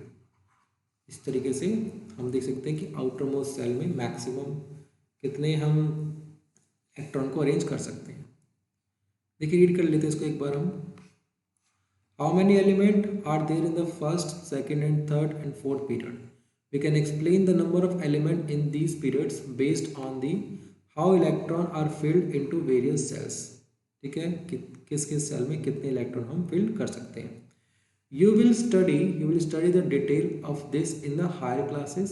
Recall that maximum number of electron that can be accommodated in a shell depend on the formula। देखिए फॉर्मूला दे रखा है कि एक शेल में मैक्सिमम कितने नंबर ऑफ इलेक्ट्रॉन आ सकते हैं, हम इस फॉर्मूले से ही निकाल सकते हैं 2n² से। फिर n is the number of given shell from the nucleus. ठीक है, न्यूक्लियस से किस नंबर की सेल है वो उस पर डिपेंड करेगा कि उस शेल के अंदर कितने इलेक्ट्रॉन आ सकते हैं। ऐसे मान लीजिए के शेल, इससे पहली शेल होती है, फॉर्मूला क्या हमारा 2n², एन की जगह 1 पुट कर देंगे क्योंकि फर्स्ट शेल की बात कर रहे हैं, तो 1 का स्क्वायर 1, 1 2 2, तो यहाँ पे क्या आ गया हमारा 2। ऐसी नेक्स्ट है एल शेल, फॉर्मूला क्या है 2n², एन की जगह देखिए सेकंड शेल है तो क्या रखेंगे, एन की जगह 2 रखेंगे, 2 का स्क्वायर 4, 4 2 8, ये आ गया। ऐसे हम आगे निकाल सकते हैं। आगे देखिए, the position of an element in the periodic table tell us about its chemical reactivity. As you have learnt, the valence electron determine the kind and number of bonds formed by an element. Can you now say why Mendeleev's choice the formula of compound as the basis of the deciding the position of an element in his table was good one? ठीक है, तो हम देखेंगे इस chemical reactivity के बारे में। ठीक है, केमिकल रिएक्टिविटी के बारे में हम पीरियोडिक टेबल से थोड़ा थोड़ा जान सकते हैं। How would this lead to the element with a similar chemical property being placed in the same group? ठीक है, जिनकी सेम केमिकल प्रॉपर्टी है उनको हमने सेम ग्रुप में अरेंज किया गया है मॉडर्न पीरियोडिक टेबल के अंदर। अब देखिए जो ट्रेंड्स हैं, ट्रेंड्स को समझना बहुत जरूरी है। ठीक है, trends in the modern periodic table. सबसे पहले ट्रेंड की हम क्या बात करते हैं, हम सबसे पहले हम पढ़ते हैं वैलेंस के बारे में, वैलेंसी के बारे में। तो वैलेंसी के बारे में क्या पता लगता है, देखिए, तो as you know, the valency of the element is determined by the number of valence electron present in the outermost shell of its atom। तो वैलेंसी हम कैसे निकालते हैं, आउटरमोस्ट शेल में कितने नंबर ऑफ इलेक्ट्रॉन है, ठीक है, कितने नंबर ऑफ इलेक्ट्रॉन है, उनसे पता लगता है कि उस एलिमेंट्स की वैलेंसी क्या होगी। ठीक है, तो देखिए समझिएगा ध्यान थोड़ा सा। So activity 5.6, how do we calculate the valency of an element from its electronic configuration? So what is the valence of the magnesium with the atomic number 12 and sulfur atomic number 16? देखिए पहले हम बात करते हैं magnesium की। Magnesium, इसका atomic number है 12। ठीक है, तो इसमें इलेक्ट्रॉन जितना एटॉमिक नंबर होता है उतना ही किसी एलिमेंट के अंदर इलेक्ट्रॉन भी होते हैं। इसके अंदर इलेक्ट्रॉन भी कितने हैं, 12। तो जो हमारी फर्स्ट शेल होगी इसमें कितने इलेक्ट्रॉन आ जाएंगे, 2, क्योंकि मैक्सिमम इसमें 2 आ सकते हैं। सेकंड शेल में कितने इलेक्ट्रॉन आएंगे, 8। ठीक है, 2 और 8 10 हो गया, टोटल इलेक्ट्रॉन 12 है, तो थर्ड शेल में कितने आ जाएंगे हमारे बचे हुए 2। तो मैग्नीशियम के आउटर मोस्ट शेल में कितने इलेक्ट्रॉन हैं, 2। तो हमें करना क्या होता है, आउटर मोस्ट शेल के अंदर या तो हमारे पास एक भी एलिमेंट ना हो, मतलब एक भी इलेक्ट्रॉन ना हो, या तो 0 इलेक्ट्रॉन हो, या तो फिर 8 इलेक्ट्रॉन हो। ठीक है, अब मैं अगर आपसे पूछूं कि ये आउटर मोस्ट शेल में देखिए 2 इलेक्ट्रॉन है, अब इसको 0 करना ज़्यादा आसान है कि 2 करना ज़्यादा, सॉरी 8 करना ज़्यादा आसान है? तो अगर आप देखिए ध्यान से, तो अगर हम इसको 0 करें तो ज़्यादा हमारे लिए आसानी होगी, क्योंकि क्या करेगा, 2 इलेक्ट्रॉन लूज कर देगा और इसके आउटर मोस्ट शेल में क्या हो जाएंगे, 0 इलेक्ट्रॉन। तो हमारा एलिमेंट स्टेबल कब होगा, जब उसके आउटर मोस्ट शेल में या तो 8 इलेक्ट्रॉन हो, या तो वो शेल ही ना हो। शेल कब नहीं होगी, जब उसके अंदर एक भी एलिमेंट नहीं होगा, मतलब एक भी इलेक्ट्रॉन नहीं होगा, इलेक्ट्रॉन क्या हो जाए, 0 हो जाए। ठीक है, तो ये क्या करेगा, 2 इलेक्ट्रॉन लूज कर देगा, लूज करेगा तो इसके नंबर ऑफ इलेक्ट्रॉन जो थर्ड शेल उसमें कितना हो जाएंगे, 0। ठीक है, और फिर आउटर मोस्ट क्या बचेगी, इसकी सेकंड सेल बचेगी, और उसमें हमें 8 नजर आ ही रहे हैं। तो इस तरीके से मैग्नीशियम की जो वैलेंसी है वो क्या हो गई, 2 हो गई। अब देखिए हम सल्फर की बात करें, सल्फर का एटॉमिक नंबर कितना है, 16। तो फर्स्ट शेल में आ जाएंगे 2, सेकंड शेल में 8, बचे कितने, 6। तो 6 आ गए थर्ड शेल में। अब देखिए अगर हम सल्फर की बात करें तो सल्फर के आउटर मोस्ट शेल में 6 इलेक्ट्रॉन है। मैंने क्या बोला, आउटर मोस्ट शेल में या तो आप 8 बनाने की कोशिश करो, या तो 0, या तो आउटर मोस्ट शेल में 8 इलेक्ट्रॉन हो, या तो फिर 0 इलेक्ट्रॉन हो। अब देखिए इसके पास 6 इलेक्ट्रॉन है, तो इसके लिए 8 बनाना थोड़ा आसान रहेगा, क्योंकि इसको 8 बनाने के लिए 2 इलेक्ट्रॉन चाहिए, तो +2 कर लेगा तो 8 इलेक्ट्रॉन हो जाएंगे। और अगर ये 0 बनाने की कोशिश करे तो इसको 6 इलेक्ट्रॉन लूज करने पड़ेंगे, और लूज करने के लिए इसकी बहुत ज़्यादा एनर्जी वेस्ट हो जाएगी। ठीक है, अगर ये 2 कम है और 6 यहाँ पे इसको माइनस करने पड़ेंगे, तो लूज करें ज़्यादा एनर्जी लूज होगी इसकी, और ये 2 बहुत आसानी से ले सकता है। तो ये क्या करेगा, सल्फर, इसकी वैलेंसी ये क्या करेगा, 2 इलेक्ट्रॉन गेन करेगा, ठीक है। तो इसकी वैलेंसी क्या होगी, 2। तो ये जो मैग्नीशियम में 2 इलेक्ट्रॉन दे रहा है, तो इसकी क्या है, 2 पॉजिटिव, और वैलेंस जो सल्फर है तो उससे क्या है, 2 नेगेटिव, ठीक है। तो इस तरीके से हम वैलेंसी निकाल सकते हैं। आपको कुछ नहीं करना, बस ये सोचना है कि उसके, देखिए पहले आउटर मोस्ट सेल में देखने कितने इलेक्ट्रॉन है, फिर आपको ये देखना है कि वो 0 बनाए या 8 बनाए। अगर यहाँ पे आउटर मोस्ट सेल में देखिए अगर 4 से कम वैल्यू, मान लीजिए 1 है, 2 है या 3 है, तो ये क्या करेगा, हमेशा इलेक्ट्रॉन लूज करेगा, ठीक है। अगर आउटर मोस्ट सेल में 1 इलेक्ट्रॉन है तो उसकी वैलेंसी 1 होगी, आउटर मोस्ट सेल में 2 इलेक्ट्रॉन है उसकी वैलेंसी 2 होगी, आउटर मोस्ट सेल में अगर 3 इलेक्ट्रॉन उसकी वैलेंसी 3 होगी। अब बात करते हैं 4 की। अगर मान लीजिए 4 है आउटर मोस्ट सेल में, तो ये इलेक्ट्रॉन ले भी सकता है, इलेक्ट्रॉन दे भी सकता है, जिसको हमने चैप्टर 4 में हमने समझा है कार्बन एंड कंपाउंड के अंदर। कार्बन की वैलेंसी कितनी होती है, 4। और अगर हम बात करें कि अगर किसी के आउटर मोस्ट सेल में 5 इलेक्ट्रॉन है या फिर 6 इलेक्ट्रॉन है या फिर 7 इलेक्ट्रॉन है, तो अगर किसी के आउटर मोस्ट सेल में 5 इलेक्ट्रॉन है तो ये 3 इलेक्ट्रॉन लेगा, तो वैलेंसी क्या होगी, 3। अगर आउटर मोस्ट सेल में 6 इलेक्ट्रॉन है तो ये 2 इलेक्ट्रॉन लेगा, तो वैलेंसी होगी 2। आउटर मोस्ट सेल में अगर 7 इलेक्ट्रॉन है तो ये 1 इलेक्ट्रॉन लेगा, तो वैलेंसी होगी इसकी 1, ठीक है। तो इस तरीके से हम वैलेंसी को समझ सकते हैं कि हम वैलेंसी को कैसे निकालते हैं। आगे देखिए, similarly find out the valencies of the first 20 element. How do the valencies vary in a period going on from left to right? How do the valency vary from going down a group? देखिए इसमें कहा गया है कि अगर हम पहले 20 element की वैलेंसी निकालें, ठीक है, और फिर हमें देखना है कि लेफ्ट टू राइट, अगर हम पीरियड्स में लेफ्ट टू राइट अगर मूव कर रहे हैं तो हमारी वैलेंसी में क्या चेंज आएगा, और अगर हम ग्रुप में नीचे की तरफ आ रहे हैं, टॉप टू बॉटम अगर हम आ रहे हैं, तो वैलेंसी में क्या चेंज आएगा। तो मैं आपको बता दूं, देखिए ध्यान से, जब हम एक पीरियोडिक टेबल के अंदर लेफ्ट टू राइट मूव करते हैं, ठीक है, लेफ्ट टू राइट, ठीक है, तो जो वैलेंसी होती है, वैलेंसी जो होगी वो इंक्रीज होगी, 1 यूनिट क्या होगी, इंक्रीज होती जाएगी। अगर हम टॉप टू बॉटम, मतलब ग्रुप में अगर हम टॉप से बॉटम की तरफ आ रहे हैं, ये बॉटम होगा, ठीक है, तो वैलेंसी क्या होगी, यहाँ पे वैलेंसी सेम रहेगी, वैलेंसी यहाँ पे चेंज नहीं होगी, क्योंकि ग्रुप में जितने भी क्या कहते हैं एलिमेंट होते हैं, उन सभी की वैलेंसी क्या होती है, सेम होती है। तो ये बात आपको ध्यान रखनी, यही क्या है, ट्रेंड है, इसी को हम ट्रेंड बोलते हैं, कि जब हम पीरियड टेबल के अंदर लेफ्ट टू राइट, मतलब पीरियड्स में मूव कर रहे हैं लेफ्ट टू राइट, तो वैलेंसी बढ़ती जा रही है, और जब हम ग्रुप में ऊपर से नीचे की तरफ आ रहे हैं तो वैलेंसी क्या हो रही है, सेम रह रही है, ठीक है। तो ये बात हो गई। आगे देखिए, नेक्स्ट ट्रेंड देखते हैं इसका, एटॉमिक साइज। देखिए एटॉमिक साइज में क्या है, एटॉमिक साइज में हमें वही बताना है कि अगर हम पीरियड्स में लेफ्ट टू राइट जाएंगे तो क्या होगा, अगर टॉप टू बॉटम आएंगे तब क्या होगा, तो ये बात आपको समझनी है। देखिए अभी मैंने आपको बताया कि जब हम लेफ्ट टू राइट जाएंगे, अगर हम लेफ्ट से राइट की तरफ जा रहे हैं पीरियड में, तो क्या हो रहा है, एक एक इलेक्ट्रॉन बढ़ता रहता है। तो जब एक इलेक्ट्रॉन बढ़ता रहेगा तो होगा क्या, जो हमारा न्यूक्लियस होता है, ठीक है, मान लीजिए शेल है, ठीक है, तो इसके अंदर जो इलेक्ट्रॉन जब बढ़ेगा तो न्यूक्लियस से इलेक्ट्रॉन की जो बॉन्डिंग होगी वो थोड़ी स्ट्रांग हो जाएगी।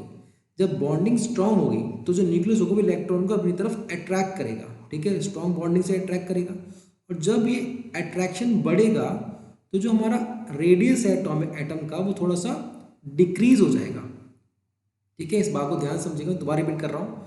देखिए जब मान लीजिए ये हमारा न्यूक्लियस है, और न्यूक्लियस के चारों तरफ जो शेल में इलेक्ट्रॉन है, जब इलेक्ट्रॉन बढ़ेंगे तो जो न्यूक्लियस और इलेक्ट्रॉन के बीच में जो फोर्स अट्रैक्शन है, अट्रैक्शन क्या होगा, वो इंक्रीज, मतलब बॉन्डेशन है उनकी वो स्ट्रांग हो जाएगी।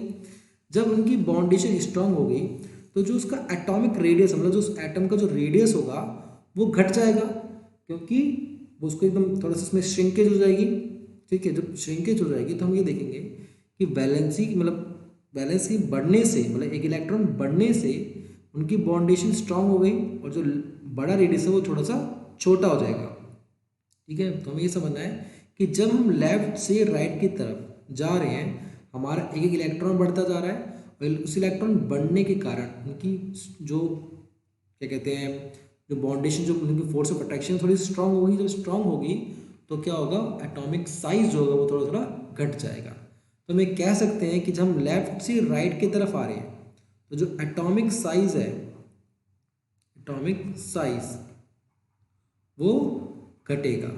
और जब हम ऊपर से नीचे की तरफ आ रहे हैं मतलब ग्रुप में अगर हम देखें top to bottom, top to bottom में क्या जो एटॉमिक साइज है, एटॉमिक साइज हमने पीछे देखा था कि जब ऊपर से नीचे मतलब ग्रुप में अगर हम देखते हैं तो एक एक शेल जो है वो ऐसे मान लीजिए हम अगर हम ग्रुप में सबसे ऊपर बात करें पहले एलिमेंट की तो उसमें मान लीजिए एक शेल होगी।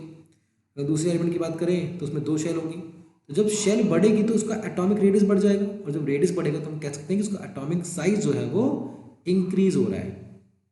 ठीक है, तो ये बात आपको समझनी कि जब हम लेफ्ट से राइट की तरफ आ रहे हैं तो एटॉमिक साइज हमारा घट रहा है और जब हम टॉप से बॉटम की तरफ आ रहे हैं तो एटॉमिक साइज हमारा बढ़ रहा है।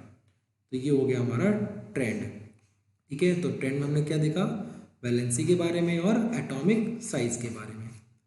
अगला देखिए you will see that the atomic radius decrease in moving left to right along a period. This is due to increase in the nuclear charge with the tend to pull the electron closer to the nucleus, reduce the size of the atom। देखिए जो बात मैंने आपको बताई वो चीज़ें लिखी हुई है कि जब हम लेफ्ट टू राइट पीरियड में मूव करेंगे तो जो हमारा एटॉमिक रेडियस होगा वो डिक्रीज हो जाएगा क्योंकि जो चार्ज होगा न्यूक्लियर के अंदर वो थोड़ा बढ़ जाता है जिससे उसका जो इलेक्ट्रॉन का की तरफ जो पुल होता है वो थोड़ा सा बढ़ जाएगा और जिससे जो साइज है एटम का वो घट जाएगा। ठीक है, तो ये बात आपको समझ में आ गई होगी। यहाँ भी देख लीजिए, इसको भी मार्क कर लेते हैं हम। You will see the atomic size increase down the group. तो जब हम ऊपर से नीचे तरफ आते हैं ग्रुप के अंदर तो एटॉमिक साइज क्या होता है हमारा बढ़ता है। क्यों बढ़ता है, दिस इज देखिए ध्यान से, दिस इज बिकॉज रीजन दे रखा है यहाँ पे, this is because new shell being added as we go down. जब ऊपर से नीचे तरफ आ रहे हैं तो एक नई शेल ऐड हो जाती है, बढ़ जाती है, इंक्रीज हो जाती है एक शेल। ठीक है, तो जिससे क्या होता है, this increase the distance between the utmost electron and nucleus so that the size increase in spite of the increase in the nuclear charge. ठीक है, तो देखिए ध्यान से हमने जो समझा ट्रेंड के अंदर एटॉमिक साइज के बारे में। तो जो हम लेफ्ट से राइट की तरफ आ रहे हैं तो हमारा जो एटॉमिक साइज है वो घट रहा है और जब ऊपर से नीचे की तरफ आ रहे हैं तो जो हमारा एटॉमिक साइज है वो बढ़ रहा है। नेक्स्ट ट्रेंड देखते हैं हम, metallic and non metallic property. देखिए मेटलिक प्रॉपर्टी क्या है, मेटलिक प्रॉपर्टी और नॉन मेटलिक प्रॉपर्टी ट्रेंड के अंदर अगर हम समझें तो हम ये कह सकते हैं, देखिए मैं आपको समझा देता हूँ। अगर हम लेफ्ट से राइट की तरफ जाते हैं, ठीक है, तो जो हमारी मेटलिक प्रॉपर्टी होती है, मेटलिक प्रॉपर्टी, ठीक है, वो बढ़ती है। सॉरी ये उल्टा हो गया, मेटलिक प्रॉपर्टी हमारी घटेगी, मेटलिक प्रॉपर्टी हमारी घटेगी और जो नॉन मेटलिक प्रॉपर्टी होगी हमारी वो बढ़ेगी। ठीक है, ये बात आपको ध्यान रखनी है। ठीक है, ये हमारी मेटलिक और नॉन मेटलिक प्रॉपर्टी के बारे में कि जब हम लेफ्ट से राइट की तरफ पीरियड में मूव करेंगे तो मेटलिक प्रॉपर्टी हमारी घटती है और नॉन मेटलिक प्रॉपर्टी हमारी बढ़ती है। अगर हम टॉप से मतलब ग्रुप में अगर हम टॉप से बॉटम की तरफ आए, ठीक है, तो क्या होगा, तब देखिए इसका उल्टा होगा। तो जो हमारी मेटलिक प्रॉपर्टी है वो बढ़ेगी और नॉन मेटलिक प्रॉपर्टी हमारी घटती है। ठीक है, तो ये बात आपको ध्यान रखनी है मेटलिक प्रॉपर्टी और नॉन मेटलिक प्रॉपर्टी के बारे में। तो यहाँ पे जो ट्रेंड में लिखा है metallic and non metallic property, तो इस चीज़ को आप बहुत ही आसानी से जो मैंने यहाँ पे लिखा है इस चीज़ से समझ सकते हैं। जो मेटलिक प्रॉपर्टी किस तरफ जाने पे घट रही है, किस तरफ जाने पे बढ़ रही है। ठीक है, अब देखिए थोड़ा रीड कर लेते हैं एनसीईआरटी को भी एक बार। as we can see the metallic like sodium magnesium are toward the left hand side of the periodic table, while metals like sulfur and chlorine are found on the right hand side. In the middle, as we have silicon, which is classified in the semi metal and metalloid. Metalloid is exhibit sum property of both the metal and non metal. इसमें कहा गया है कि एक modern periodic table के अंदर अगर हम लेफ्ट साइड में देखें तो हमें ज़्यादातर मेटल्स नजर आएंगे, और अगर हम राइट साइड देखें तो हमें क्या नजर आएंगे, नॉन मेटल। तो मेटल और नॉन मेटल के बीच में हमें क्या नजर आते हैं, कुछ सेमी मेटल जिसको हम मेटलॉइड बोलते हैं। मेटलॉइड वो एलिमेंट्स होते हैं जिनके अंदर कुछ प्रॉपर्टी मेटल्स की होती है और कुछ प्रॉपर्टी नॉन मेटल की होती है। अगर हम मॉडर्न पीरियोडिक टेबल को अपने देखेंगे तो उसमें हमें एक जिगजैग लाइन नजर आएगी। ठीक है, जिगजैग लाइन नजर आएगी। वो जिगजैग लाइन क्या कर रही है, सेपरेट करती है किसको, मेटल्स को नॉन मेटल से। और उस जिगजैग लाइन में जो भी हमारे पास एलिमेंट होते हैं उन्हीं को हम क्या बोलते हैं, मेटलॉइड। तो उसमें कौन कौन से देखिए, बॉर्डर लाइन एलिमेंट्स लिखा जाता है इनको। तो जो हमारे क्या होते हैं, मेटलाइट्स होते हैं, इनको हम सेमी मेटल बोल सकते हैं। उसमें कौन कौन से एलिमेंट आते हैं हमारे, boron, silicon, germanium, arsenic, antimony, tellurium and polonium are intermediate in the property are called metalloid और सेमी मेटल। तो इनके अंदर कुछ इंटरमीडिएट प्रॉपर्टी होती है, मतलब कुछ प्रॉपर्टी मेटल की होगी और कुछ प्रॉपर्टी इसमें नॉन मेटल की होगी। तो इसको हम क्या बोलते हैं, सेमी मेटल या फिर मेटलॉइड। तो मेटल नॉन मेटल हमने चैप्टर 3 के अंदर पढ़ा है काफ़ी कुछ इसके बारे में। ठीक है, तो ये आपको समझ में आ गया होगा। नेक्स्ट देखिए, आगे थोड़ा समझते हैं इसको हम। As we have seen in the chapter 3, metals tend to lose electron while forming the bond. That is they are electropositive in nature. ठीक है, इस बात को समझना है हमें। हमने चैप्टर 3 में समझा था कि जो मेटल्स होते हैं हमारे, वो क्या करते हैं, इलेक्ट्रॉन को लूज करते हैं। तो उसको हम क्या बोलते हैं, क्या कह सकते हैं, तो क्या होते हैं हमारे, इलेक्ट्रो पॉजिटिव होते हैं नेचर में। ठीक है, तो ये बात आपको ध्यान रखनी है कि they are electropositive in nature. आगे समझिए, as the effective nuclear charge acting on the valence shell electron increase across a period, the tendency to lose electron will decrease. ठीक है, the tendency to lose the electron will decrease. जैसे अगर मान लीजिए अगर हम पीरियड्स में देखें, पीरियड्स में अगर हम लेफ्ट से राइट की तरफ मूव करेंगे तो हमने देखा था कि जो मेटलिक प्रॉपर्टी होगी वो घटती जाएगी और नॉन मेटलिक प्रॉपर्टी बढ़ती जाएगी। तो जो मेटल होते हैं उनमें एक प्रॉपर्टी होती है, वो इलेक्ट्रो पॉजिटिव होते हैं इन नेचर। ठीक है, तो जब हम लेफ्ट टू राइट मूव कर रहे हैं तो उसकी मेटलिक प्रॉपर्टी घटती जा रही है। ठीक है, तो उसकी जो इलेक्ट्रॉन लूज करने की जो टेंडेंसी है वो भी क्या होगी, धीरे धीरे घटती जाएगी जब हम पीरियड्स में लेफ्ट टू राइट मूव करेंगे। अगर हम डाउन द ग्रुप देखें, the effective nuclear charge experienced bye valence electron is decrease and the outermost electron are farther away from the nucleus, therefore they can be lost easily, hence metallic character decrease across the period and increase down the group। तो ये बात आपको ध्यान रखनी है कि जो metallic character है, ठीक है, वो डिक्रीज होते हैं अक्रॉस पीरियड, और ग्रुप में अगर हम देखें डाउन द ग्रुप वो क्या होते हैं, इंक्रीज होते हैं। तो यही बात हमने लिखी थी यहाँ पे, अभी देखिए ध्यान से, हमने जो एकदम शॉर्ट में आपको समझाया बहुत ईजी लैंग्वेज में। वो क्या था, जब हम लेफ्ट टू राइट, ठीक है, अगर हम पीरियड में देखें लेफ्ट टू राइट मूव करेंगे तो मेटलिक करेक्टर हमारे डिक्रीज होंगे। देखिए इसी चीज़ को यहाँ लिखा हुआ है, क्या कहा गया, देखिए कि metallic character decrease across period and increase down the group. ठीक है, तो अगर हम लेफ्ट टू राइट जाएंगे तो मेटलिक करेक्टर हमारे डिक्रीज होंगे और नॉन मेटलिक करेक्टर हमारे इंक्रीज होंगे। ठीक है, और अगर टॉप टू बॉटम अगर ग्रुप की बात करें तो मेटलिक कैरेक्टर क्या होते हैं, बढ़ते हैं, नॉन मेटलिक कैरेक्टर घटते हैं। ठीक है, तो ये हमारा क्लियर हो गया। अब देखिए, तो जैसे इन्होंने पहले मेटल्स के बारे में बताया कि they are electropositive in nature, वैसे नॉन मेटल के बारे में बता रखा है कि non metal of on the other hand are electronegative, they tend to form bond by gaining electron. तो जो नॉन मेटल होते हैं वो क्या होते हैं, इलेक्ट्रोनेगेटिव होते हैं, क्योंकि वो क्या करते हैं, वो इलेक्ट्रॉन्स को गेन करते हैं। नॉन मेटल इलेक्ट्रॉन को लूज करते हैं इनके, इसलिए उनके पास चार्ज क्या होते हैं, इलेक्ट्रो पॉजिटिव कहलाते हैं वो। मगर नॉन मेटल क्या होते हैं, वो इलेक्ट्रॉन को गेन करते हैं, इसलिए उन पे उनका नेचर कैसे होता है, वो इलेक्ट्रो नेगेटिव होते हैं। ठीक है, आई होप कि ये क्लियर हो गया होगा आपको। आगे देखते हैं, let us learn about the variation of this property. देखिए, as the trend in the negatively shows non-metal are shown in the right hand side and periodic table toward the top.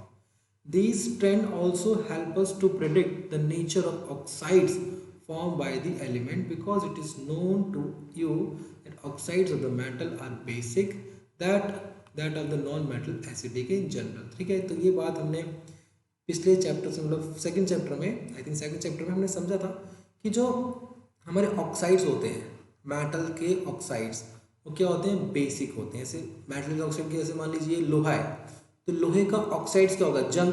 जो rust of iron होता है वो क्या होता है, जंग होता है। तो जंग क्या है, वो आयरन नहीं है हमारा, वो क्या है, ऑक्साइड है आयरन का, वो उसको हम बोलते हैं आयरन ऑक्साइड्स। ठीक है, तो जो ऑक्साइड है, उसको हम जैसे जंग हो गया, वो क्या होगा हमारा ऑक्साइड्स। तो मेटल के ऑक्साइड क्या होते हैं, बेसिक होते हैं, उनका नेचर कैसा होता है, बेसिक। और जो नॉन मेटल होते हैं उनके ऑक्साइड क्या होते हैं, एसिडिक होते हैं। ठीक है, तो ये हो गया हमारा। आगे देखिए, देखिए चैप्टर तो हमारा कंप्लीट हो गया। ठीक है, तो चैप्टर को हमने इसका एक एक चैप्टर के अंदर जो भी हमारी एनसीईआरटी में एक लाइन है उसको हमने बहुत डिटेल में समझा है। ठीक है, तो अगर आपको कोई भी डाउट है, ठीक है, अगर आपको एक तरीका पसंद आ रहा है तो आप यही बताइए कि हमें आगे के चैप्टर करने हैं कि नहीं करने। ठीक है, अगर आपको पसंद आएगा तो हम आगे की वीडियो ही बनाएंगे। ठीक है, तो आपको कमेंट करके बताना है कि कौन सी चीज़ आपको क्लियर नहीं हुई। अगर कोई भी चीज़ आपको डाउट रह जाती है तो आप एकदम फ्रैंकली पूछिए उसको। ठीक है, कमेंट करके, और मैं कोशिश करूँगा कि सभी के कमेंट का जवाब दे सकूँ। तो ये हमारी वीडियो थी chapter 5 periodic classification of element. ठीक है, अब हम नेक्स्ट वीडियो बनाएंगे नेक्स्ट चैप्टर के ऊपर।